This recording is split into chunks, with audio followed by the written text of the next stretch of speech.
Hello guys, അപ്പോൾ നമ്മൾ ഇന്ന് അടുത്ത ഓണക്കോടി എടുക്കാൻ വേണ്ടിയിട്ട് പോവാണ്. അപ്പോൾ നമ്മൾ ആലപ്പുഴയിലായിരുന്നു കേട്ടോ പോകുന്നത്. നമ്മൾ ആദ്യം കൃഷ്ണാസിലായിരുന്നു പോയത്, പക്ഷെ അവിടെ ഭയങ്കര തിരക്കായിരുന്നു. അവിടെ വണ്ടി വെക്കാൻ പോലുള്ള സ്ഥലമില്ലായിരുന്നു. അതുകൊണ്ട് നമ്മൾ അവിടെ നിന്ന് നേരെ നമ്മൾ എസ് പോയി. എമ്മിൽ ചെന്നപ്പോൾ അതിനെക്കാട്ടിലും തിരക്കായിരുന്നു അവിടെ. പിന്നെ എന്നാലും നമ്മളിവിടം വരെ വന്നത് ഡ്രസ്സ് എടുത്തിട്ടേ പോകത്തുള്ളൂ എന്നും പറഞ്ഞുകൊണ്ട് നമ്മളങ്ങനെ രണ്ടും കൽപ്പിച്ച് നമ്മൾ SMക്ക് ബാക്കി ഡ്രസ്സൊക്കെ നേരത്തെ എടുത്തായിരുന്നു. അപ്പോൾ നമ്മൾ സാരി മേടിച്ചില്ലായിരുന്നു. അപ്പോൾ സാരി വാങ്ങാൻ വേണ്ടിയിട്ടാണ് പോയത്. നമ്മളങ്ങനെ സാരിയൊക്കെ തപ്പി വന്നപ്പോഴാണ് ഈ ഒരു സാധനം കണ്ടത്. ഇതെന്തോ ഒരു വെറൈറ്റി സാരി.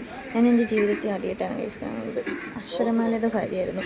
നമ്മൾ പിള്ളേർക്ക് ഓരോരോ അക്ഷരങ്ങൾ പഠിക്കുകയും ചെയ്യും. പിന്നെ നേരെ നമ്മൾ എനിക്ക് സാരി എടുക്കാനായിരുന്നു പോയത്. ഈ പച്ച എടുത്ത് വെച്ചു, ബ്ലാക്ക് എടുത്ത് വെച്ചു. പിന്നെ നമ്മൾ ബ്ലാക്കിലല്ലേ പിടിച്ചു, ഇങ്ങനെ ബ്ലാക്ക് എടുത്തു. പിന്നെ നമ്മൾ ചേട്ടനൊരു കുർത്തയും കൂടി എടുത്തു. അങ്ങനെ നമ്മൾ ബില്ല് ചെയ്യാൻ വേണ്ടിയിട്ട് നിൽക്കുമായിരുന്നു. ഭയങ്കര തിരക്കായിരുന്നു. പിന്നെ കുറേ നേരം ക്യൂ നിന്ന് നമുക്ക് ബില്ലൊക്കെ അടിച്ചു കിട്ടി. പിന്നെ നമ്മൾ നേരെ ബ്ലൗസ് പീസ് എടുക്കാൻ വേണ്ടിയിട്ട് പരാഗിലോട്ടായിരുന്നു പോകുന്നത്. അങ്ങനെ നമ്മുടെ സാരിക്കൊക്കെ ചേർന്ന ബ്ലൗസ് പീസൊക്കെ എടുത്ത് അവിടെ നിന്ന് നേരെ ഇറങ്ങി.